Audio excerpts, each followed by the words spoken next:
বর্ষার দার্জিলিং মানেই শুধু বৃষ্টি নয়, মেঘে ঢাকা পাহাড়, সবুজ চা বাগান, টয় ট্রেনের শব্দ আর মেঘের আড়াল থেকে উঁকি মারা কাঞ্চনজঙ্ঘা, এই সব কিছুই উপভোগ্য। পাহাড়কে যদি তার সব থেকে সুন্দর রূপে দেখতে চান, তাহলে বর্ষার দার্জিলিংয়ের কোনো বিকল্প নেই। পর্যটকদের ভিড় কম থাকলেও সৌন্দর্যের কোনো কমতি থাকে না এই সময়। মাত্র কয়েক হাজার টাকা পকেটে নিয়ে কি সত্যিই দার্জিলিং ঘোরা সম্ভব? এই প্রশ্নের উত্তর খুঁজতেই আমরা বেরিয়ে পড়েছি দার্জিলিংয়ের পথে। এই ভিডিওতে আমি বলবো কিভাবে দার্জিলিং যাবেন, কোথায় থাকবেন, কি খাবেন, পুরো ট্রিপে আমাদের খরচ এবং ঘুরে দেখব দার্জিলিংয়ের বিশেষ কিছু দর্শনীয় স্থান।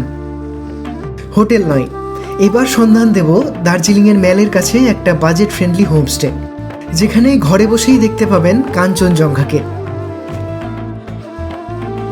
চলুন তবে আজ আপনাদের নিয়ে যাই বর্ষার মেঘে মোড়া অপরূপ দার্জিলিংয়ের পথে। তার আগে আমি অম্লান, সাথে Debarati. Welcome to travelling hours.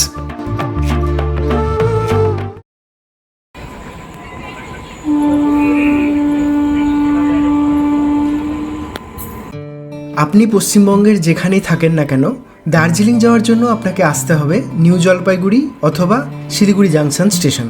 তবে বেশিরভাগ ট্রেন কিন্তু নিউ জলপাইগুড়িতেই দাঁড়ায়। এছাড়াও এসি, নন এসি, স্লিপার বাসে করে অনেক সহজেই পৌঁছে যাওয়া যায় শিলিগুড়ি। এছাড়াও আকাশপথে অনেক কম সময়ে পৌঁছে যাওয়া যায় বাগডোগরা বিমানবন্দর, যেখান থেকে দার্জিলিংয়ের দূরত্ব মাত্র 70 কিলোমিটার। আপনি আপনার পছন্দের মাধ্যমে পৌঁছে যান শিলিগুড়ি। শিলিগুড়ি থেকে দার্জিলিংয়ের দূরত্ব 75 কিলোমিটার। দার্জিলিং যাওয়ার জন্য আপনার হাতে 3টে অপশান আছে। এনজিপি থেকে গাড়ি ভাড়া করে মাত্র 3 ঘন্টার মধ্যেই পৌঁছে যেতে পারেন দার্জিলিং। এতে আপনার ভাড়া পড়বে 3 থেকে 3,500 টাকা। এর থেকে কম খরচে আসতে চাইলে এনজিপি বা শিলিগুড়ি বাসস্ট্যান্ড বা দার্জিলিং মোড় থেকে শেয়ার গাড়িতে যেতে পারেন দার্জিলিং। ভাড়া পড়বে 250 টাকা পার হেড। এর থেকেও কম খরচে আসতে চাইলে শিলিগুড়ি বাসস্ট্যান্ড থেকে সরকারি বাসে যেতে পারেন দার্জিলিং। খরচ পড়বে মাত্র 105 টাকা। এই হচ্ছে বাঙালির প্রিয় বাঁক। এই রাস্তা দিয়ে রোহিণী, ঘুম, সোনাদা হয়ে পৌঁছে যাব দার্জিলিং। এবার শিলিগুড়ির ব্যস্ত শহরকে পেছনে ফেলে আমরা ধীরে ধীরে উঠতে চলেছি পাহাড়ি পথে। রাস্তার দুপাশে সবুজের সমারোহ, কোথাও আবার পাহাড়ের গা বেয়ে নেমে আসা ছোট ছোট ঝর্ণা যেন এই বর্ষার সৌন্দর্যকে আরও বাড়িয়ে দিচ্ছে। গাড়ি যত উপরে উঠছে ততই বদলে যাচ্ছে দৃশ্যপট। বর্ষার কারণে পাহাড় যেন এখন নতুন করে প্রাণ ফিরে পেয়েছে।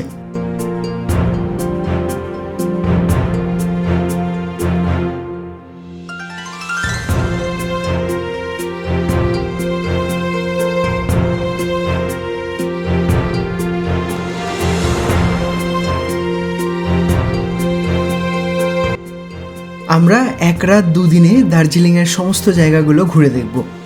আর আজ আমাদের প্রথম সাইট সিন স্পট হবে বাতাসিয়া লুপ। দার্জিলিংয়ে বর্ষা মানেই অনেকের কাছে বৃষ্টি ভেজা পাহাড়ের ছবি। আপাতত বৃষ্টি হচ্ছে না, তবে চারপাশ ঘন মেঘে মোড়ানো। মনে হচ্ছে যেন পাহাড়গুলো সাদা চাদরের আড়ালে লুকোচুরি খেলছে। কাঞ্চনজঙ্ঘাকে দেখা যায়নি, কিন্তু সেই অপূর্ণতাই যেন ভ্রমণটাকে আরও রহস্যময় করে তুলেছিল। পর্যটকদের ভিড়ও তুলনামূলক কম ছিল, তাই প্রকৃতির শান্ত সৌন্দর্যকে নিরিবিলিভাবে উপভোগ করার সুযোগ মিলেছিল আজ।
এরপর রওনা হলাম পিস প্যাগোডার উদ্দেশ্যে।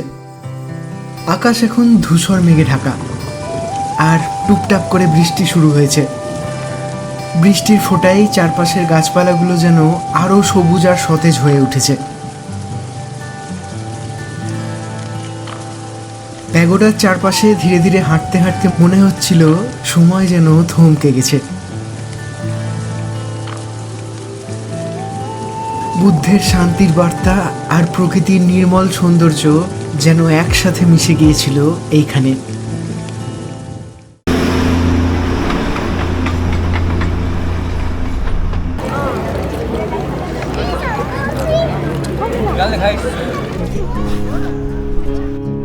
এরপর আমরা চলে এলাম ভানু ভবনে। আগে যে মার্কেটগুলো মহাকাল মন্দির আর ভানু ভবন যাওয়ার রাস্তায় পড়তো, সেই মহাকাল মার্কেট এখন ভানু ভবনে বসে।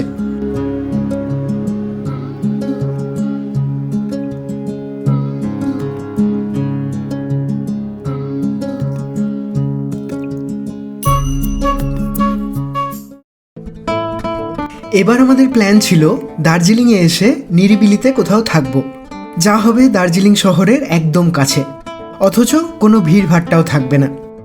তাই আমরা এবার দার্জিলিং শহর থেকে মাত্র 3 কিলোমিটার দূরে থাকব লেবং নামক এক পাহাড়ি গ্রামে। দার্জিলিং থেকে শেয়ার গাড়িতে যেখানে পৌঁছতে ভাড়া লাগবে মাত্র 35 টাকা। এটা হচ্ছে দার্জিলিং বাস স্ট্যান্ড, ওই আগে বাস দাঁড়িয়ে আছে, আর এইখান থেকে আপনারা লেবং যাওয়ার গাড়ি পেয়ে যাবেন একদম শেষের দিকে। দার্জিলিং থেকে এলে আপনারা ওই দিক থেকে আসবেন, ওই দিক থেকে এসে এরকম শেষে আপনারা গাড়ি পেয়ে যাবেন।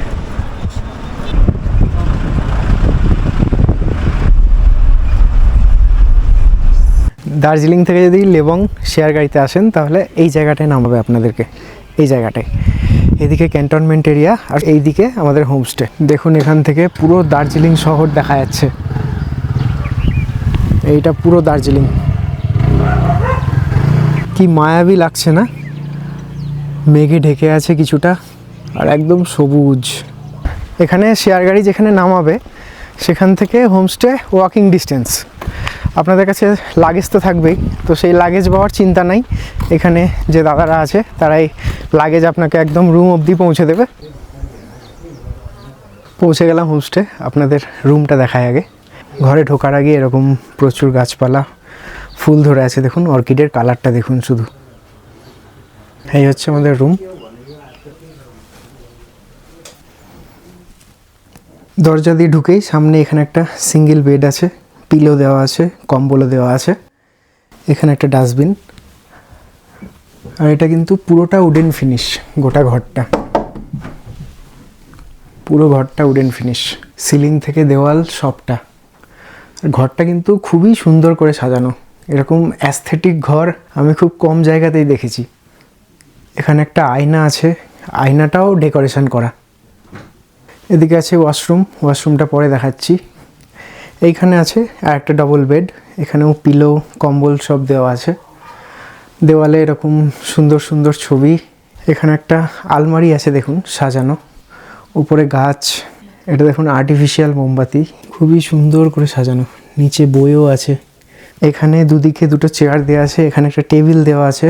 এই চেয়ার টেবিল সব বেতের। এখানটায় বসে এখানে চায়ের বাগান দেখতে দেখতে বই পড়ুন।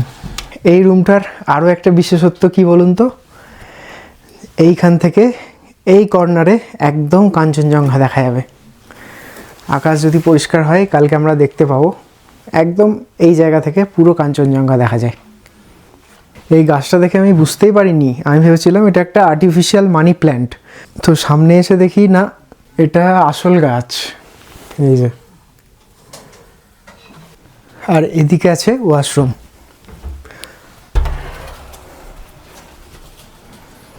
ওয়েস্টার্ন স্টাইল গিজার আছে, এদিকে হ্যান্ড শাওয়ার আছে, এখানে একটা হ্যাঙ্গার আছে, আর এখানে ছোট্ট একটা বেসিন। ছোট্ট বাথরুম কিন্তু পরিষ্কার পরিচ্ছন্ন। কীরকম জায়গায় বসে লাঞ্চ করছি একবার দেখুন। লাঞ্চে কি আছে দেখাই আপনাদের। এখানে আছে ভাত, এটা একটা আচার দিয়েছে, লঙ্কার আচার। এটা হচ্ছে পনিরের সবজি, পাঁপড়, এটা একটা মিক্স স্যালাড, খুব সুন্দর করে স্যালাডটা বানিয়েছে। এটা শাক আর এটা হচ্ছে ডাল।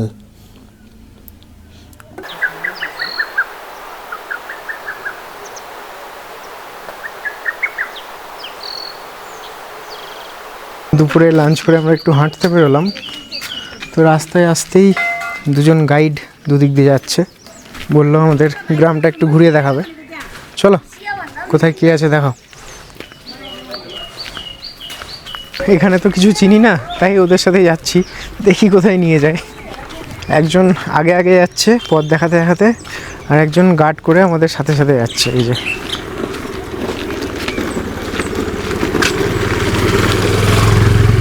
অপূর্ব একটা গ্রাম, কি বলবো, এত সুন্দর লাগছে না।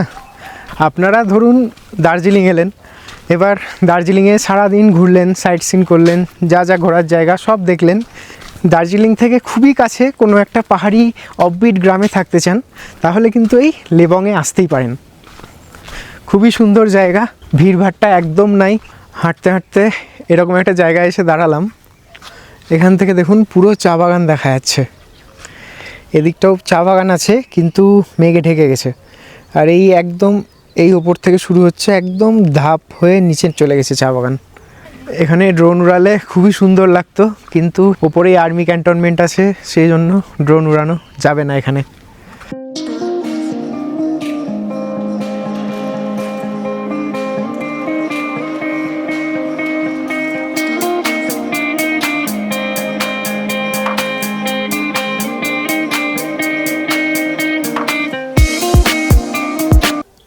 ঘড়িতে এখন সময় 6:30। আমাদের স্ন্যাক্স দিয়ে গেল। এই হচ্ছে পেঁয়াজের পকোড়া আর লিকার চা। এখন ওয়েদারটা দেখায় আপনাদের, একদম মেঘ এসে ঘরে ঢুকে যাচ্ছে, পুরো মেঘে ঢেকে গেছে। সামনে যে চা বাগানটুকু দেখা যাচ্ছিল সেটাও এখন আর দেখা যাচ্ছে না। জানলা খুলে রেখেছি, একদম মেঘ ঘরে এসে ঢুকে যাচ্ছে।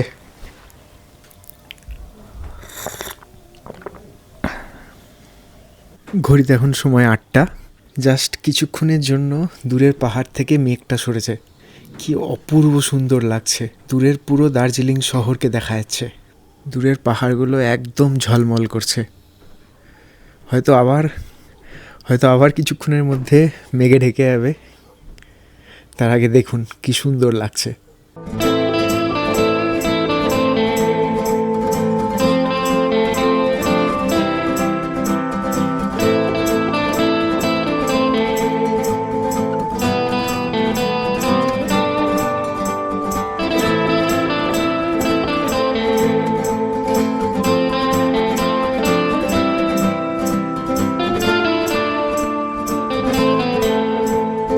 আমাদের ডিনার দিয়ে গেল। এখানে আছে রুটি, স্যালাড, এখানে সেই দিনের বেলার ঝাল আচারটা, আর এখানে আছে আলুর দম, আর এটা হচ্ছে আলু কপির তরকারি। এখানে আর এক রকমের আচার আছে। এখন ওয়েদার একদমই ক্লিয়ার নাই, যেটুকু বা ক্লিয়ার হয়েছিল আবার মেঘে ঢেকে গেছে।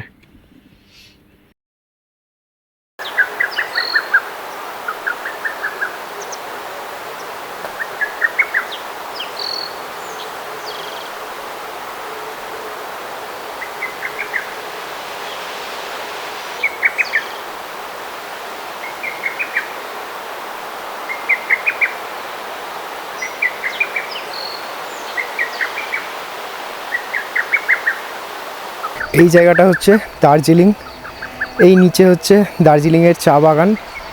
এই রকম জায়গায় আছে রোপওয়ে, আর এই নিচটাই হচ্ছে ডাকভার টি স্টেট। আর আমরা যে চা বাগানের মধ্যে আছি এটা হচ্ছে ফুপসরিং টি গার্ডেন। গ্রামে কিন্তু অনেক হোমস্টে আছে, কিন্তু ট্যুরিস্ট একদমই নাই। অনেকে এই জায়গার নাম জানে না, অনেকে এই জায়গাকে চেনে না। তাই আমার ভিডিওর মাধ্যমে জায়গাটার ছোট্ট একটা প্রচার, যে দার্জিলিংয়ের এত কাছে এরকম একটা অফবিট জায়গা আছে, যেখানে আপনারা দার্জিলিংয়ে থাকাটা স্কিপ করে এখানে থাকতে পারেন, আবার দার্জিলিংয়ের পুরো সাইট সিন কমপ্লিট করতে পারেন। রাস্তায় চলতে চলতে একটা শিব মন্দির পেয়েছি। আমরা যাচ্ছি মন্দিরের দিকে, আর আমাদের গাইডবাবুও নিয়ে যাচ্ছে সেদিকেই। গাইডবাবু চলুন। মন্দিরটা মেন রাস্তা থেকে অনেকটাই নিচে, বেশ কিছু সিঁড়ি ভেঙে নিচে নামছি এখন আমরা।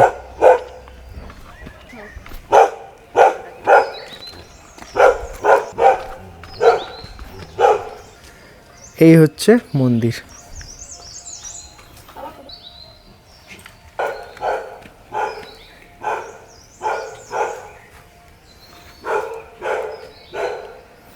মন্দিরের পরিবেশটাও কি অদ্ভুত। আর একটু নিচে নেমে এখানে আরও একটা মন্দির আছে শিবের। আমরা কিছুই জানি না, গাইড বাবু নিয়ে যাচ্ছে। এখানে ছোট্ট একটা গুহা আছে।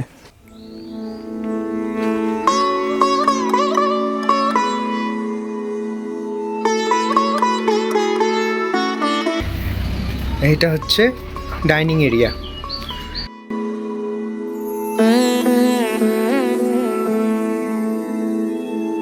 আর এখান থেকে পুরো ফুপসরিং টি গার্ডেনের সুন্দর দৃশ্য।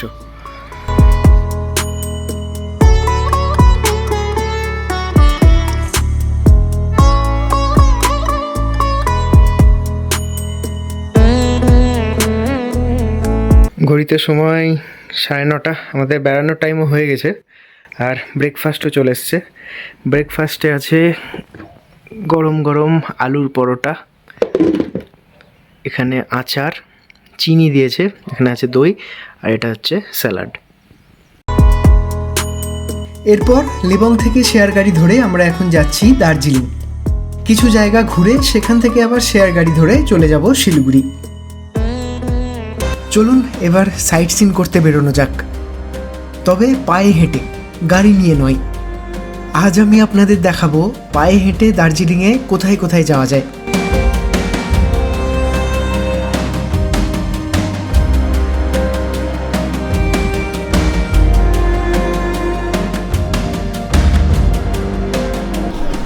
দার্জিলিং টাউন আউটপোস্টের একদম পাশেই একটা গলি আছে, হ্যাঁ, সরু রাস্তা নিচের দিকে নেমে যাচ্ছে, আমরা সেদিকেই যাব।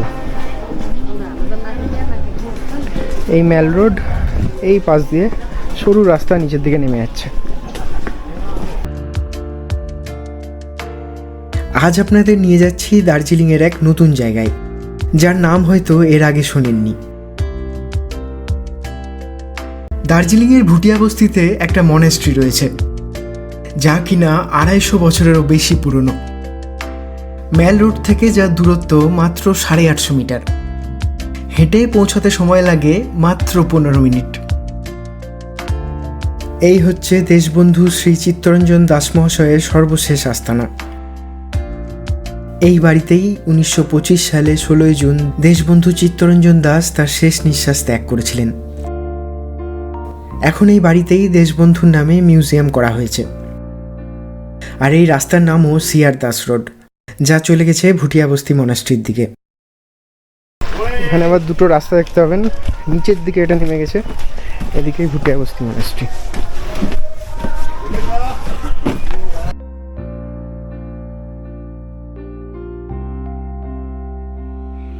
এই রাস্তা থেকে খুব ভালো কাঞ্চনজঙ্ঘার ভিউ পাওয়া যায়, কিন্তু আজ সব কিছু কুয়াশায় ঢাকা।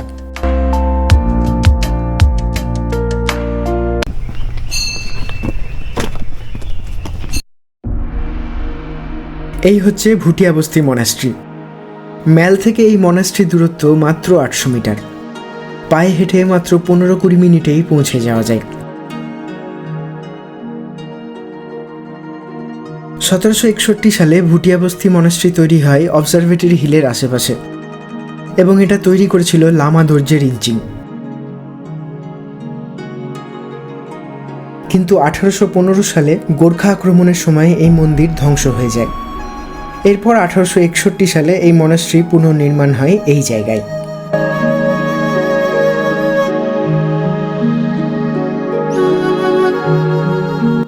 এরপর দার্জিলিং বেড়াতে এলে এই মনাস্ট্রি কিন্তু একদম মিস করবেন না।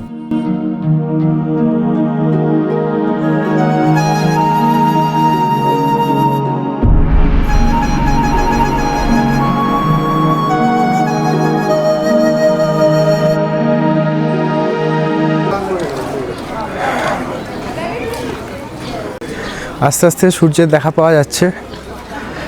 মেঘ আস্তে আস্তে কাটছে। আমরা শুরুতে ভাবলাম চার্চটা যাই, চার্চটা খোলে 9টায়। এদিকটা হচ্ছে মহাকাল মন্দিরের রাস্তা, আর এদিকটা হলো ভানুভবনের রাস্তা। ভানুভবন ক্রস করেই চার্চ, তাই আমরা এখন এদিকেই যাব।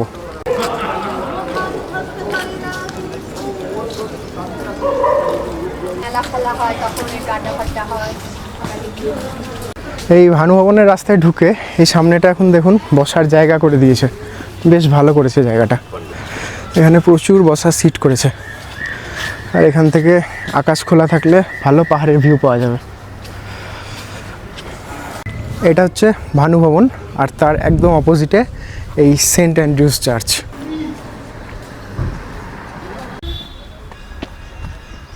একটা ইনফরমেশন পেলাম, জানি না ঠিক কিনা, এই সেন্ট অ্যান্ড্রিউস চার্চ প্রত্যেক মাসের 1st আর 3rd সানডে খোলা থাকে, আর আজ হচ্ছে 3rd সানডে। দেখা যাক, বললো তো খোলা আছে।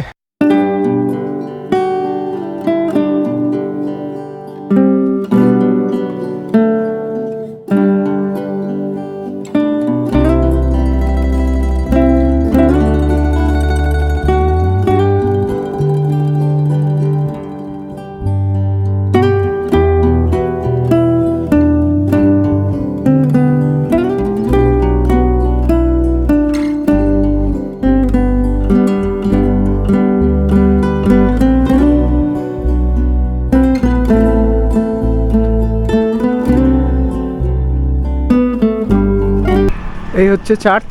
চার্চের পাশ দিয়ে একটা রাস্তা আছে, কিছুটা নিচে একটা রাস্তা আছে, আর একদম পাশে একটা রাস্তা আছে।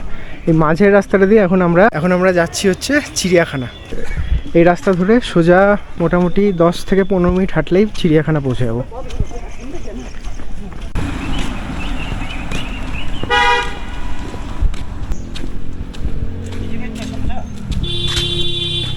এদিকে হচ্ছে অবজারভেটরি ভিউ পয়েন্ট, আর এইদিকে চলে যাচ্ছে চিড়িয়াখানার রাস্তা। চিড়িয়াখানা যাওয়ার রাস্তায় এরকম একটা রাস্তা ভাগ হয়ে যাবে। দেখুন এখানে লেখা আছে স্ট্রবেরি নাইটিঙ্গেল পার্ক। এখানে একটা পার্ক আছে, অনেক দিন ধরে ইচ্ছা ছিল এই পার্কটায় যাব, দেখি যাওয়া যায় কিনা, মানে খোলা থাকে কিনা দেখি। এই রাস্তাটা সোজা চলে যাচ্ছে চিড়িয়াখানার দিকে। আমরা এই দিক দিয়ে এলাম, এইভাবে নিচ দিয়ে চলে যাচ্ছে চিড়িয়াখানা, আর এই রাস্তাটা সোজা উঠে গেল নাইটিঙ্গেল পার্কের দিকে।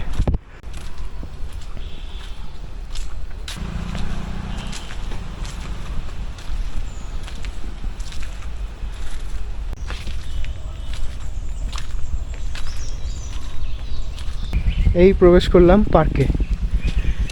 এই হচ্ছে নাইটিঙ্গেল পার্ক।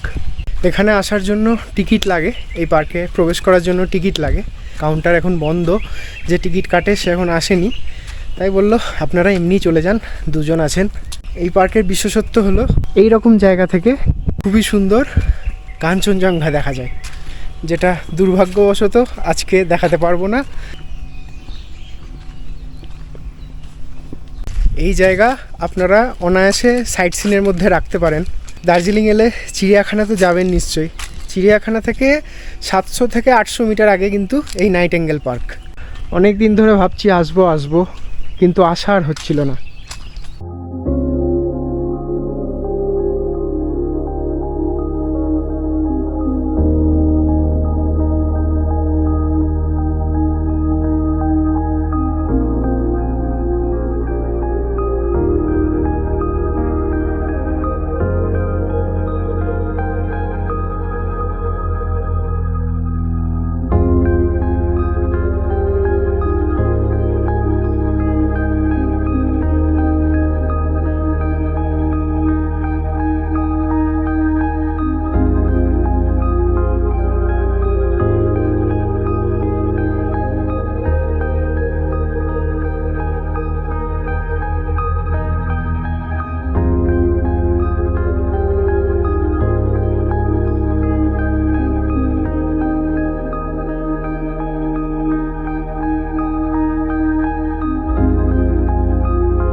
এই রাস্তা দিয়ে আমরা নামলাম পার্ক থেকে, আর এই দিক দিয়ে সোজা চলে যাব চিড়িয়াখানা। অন্য সময় লাইনে দাঁড়িয়ে টিকিট কাটতে হয়, কিন্তু আজ মাত্র কয়েকজন দাঁড়িয়ে। এই চিড়িয়াখানা বৃহস্পতিবার বন্ধ থাকে, সেই দেখে আসবেন। এখানে প্রবেশ মূল্য 110 টাকা এবং বাচ্চার বয়স 6 বছরের নিচে হলে তার প্রবেশ বিনামূল্যে।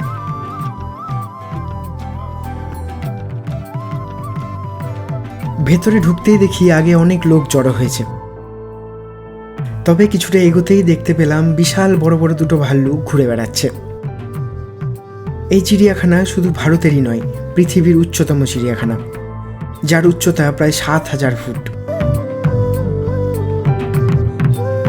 2022-এ ভারতের সেরা চিড়িয়াখানার তকমা পেয়েছে এই দার্জিলিংয়ের চিড়িয়াখানা। এখানে স্নো লেপার্ড থেকে শুরু করে রেড পান্ডা, হিমালয়ান শেয়াল সহ একাধিক প্রাণীর ব্রিডিং করানো হয়। এদের মধ্যে অনেক প্রাণীকে পর্যটকদের দেখানোর জন্য রাখা হয়েছে।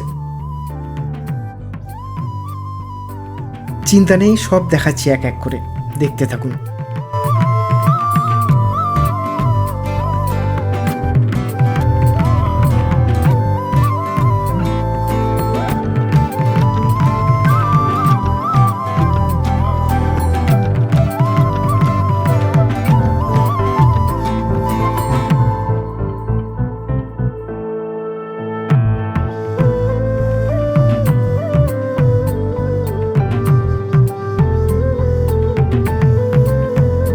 এটা হচ্ছে স্নো লেপার্ড। নামটা শুনলেই কেমন যেন অন্যরকম মনে হয়। সারা শরীরে সাদা পশমের মতো লোম। অনেকের কাছে আবার দ্য ঘোস্ট অফ মাউন্টেন বলেও পরিচিত এই স্নো লেপার্ড। এখানে আসলে এই স্নো লেপার্ড কিন্তু একদম মিস করবেন না।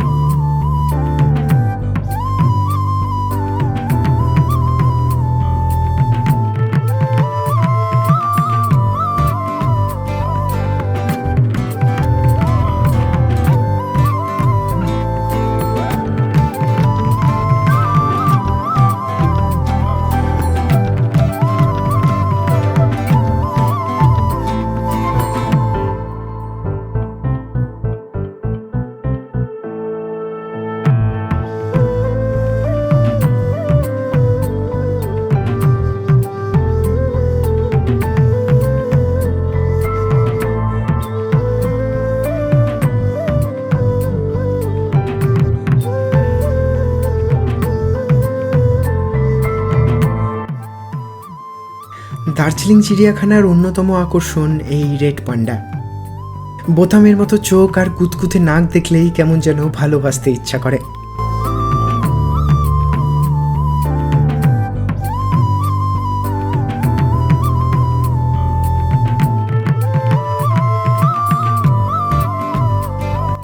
এই চিড়িয়াখানাটা গোটাটাই চড়াই উতরাইয়ের মধ্যে দিয়ে যেতে হয়, তাই পরিশ্রমও হয় প্রচুর। এখানেই রয়েছে হিমালয়ান মাউন্টেনিয়ারিং ইনস্টিটিউট, যেখানে তেনজিং নরগে সহ পাহাড়ে চড়া সম্পর্কিত জিনিসের মিউজিয়াম রয়েছে।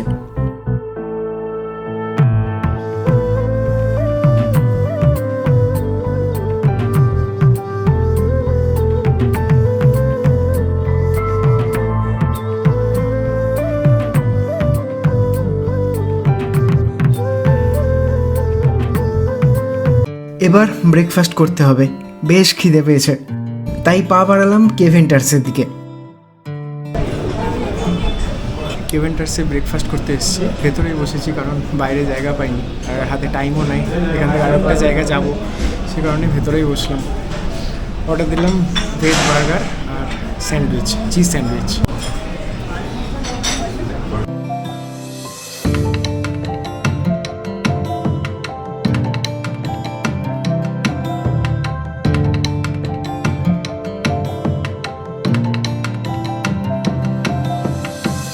এই ছিল আমাদের এবারের 1 রাত 2 দিনের দার্জিলিং ভ্রমণের গল্প। আপনারা যদি আরও একটা বেশি দিন থাকেন তাহলে ঘুরে নিতে পারবেন tea garden, ropeway, rock garden, Ganga মাইয়া পার্ক আর টাইগার হিল। আসুন এবার দেখে নেওয়া যাক 2 দিন দার্জিলিং ঘুরতে আমাদের কত খরচা হলো। ট্রেন ভাড়া স্লিপার ক্লাসে 245 টাকা করে, দুজনের 490 টাকা। 245 টাকা খাগড়াঘাট থেকে। আপনারা কলকাতা থেকে আসলে এই ট্রেন ভাড়াটা আর 1 থেকে 150 টাকা বেড়ে যাবে পার হেড। শিলিগুড়ি থেকে দার্জিলিং রিজার্ভ গাড়িতে ভাড়া 3000 টাকা। এই টাকার মধ্যেই কিন্তু প্রথম দিনে সাইট সিনগুলো ইনক্লুডেড ছিল। দার্জিলিং থেকে লেবং শেয়ার গাড়িতে 35 টাকা পার হেড, দুজনের 70 টাকা। হোমস্টের খরচ 1300 টাকা পার ডে পার হেড, অর্থাৎ দুজনের লেগেছিল 2600 টাকা। এই টাকায় থাকা এবং খাওয়া দুটোই ইনক্লুডেড। লেবং থেকে দার্জিলিং আসা 35 টাকা করে শেয়ার গাড়িতে, দুজনের 70 টাকা। এন্ট্রি ফি 250 টাকা। দার্জিলিং থেকে শিলিগুড়ি শেয়ার গাড়িতে 250 টাকা করে, দুজনের 500 টাকা। ফেরার ট্রেন স্লিপার ক্লাসে ভাড়া 245 টাকা করে, দুজনের 490 টাকা। অন্যান্য খরচ 300 টাকা, অর্থাৎ মোট খরচ 7770 টাকা এবং একজনের খরচ হবে 3885 টাকা। তাহলে দুজনে দার্জিলিং ঘুরতে গেলে মোটামুটি 4000 টাকা পার হেডে আপনার একটা ছোট্ট সুন্দর দার্জিলিং ট্রিপ করা সম্ভব। আজকের গল্প এই পর্যন্তই। খুব তাড়াতাড়ি ফিরে আসছি নতুন কোনো জায়গার গল্প নিয়ে, তাই দেখা হচ্ছে খুব তাড়াতাড়ি। ভিডিও ভালো লেগে থাকলে লাইক করে, আর চ্যানেলে নতুন হয়ে থাকলে সাবস্ক্রাইব করে পাশে থাকুন। আজ তাহলে আসি। ভালো থাকুন, সুস্থ থাকুন আর দেখতে থাকুন ট্র্যাভেলিং আওয়ার্স। ধন্যবাদ।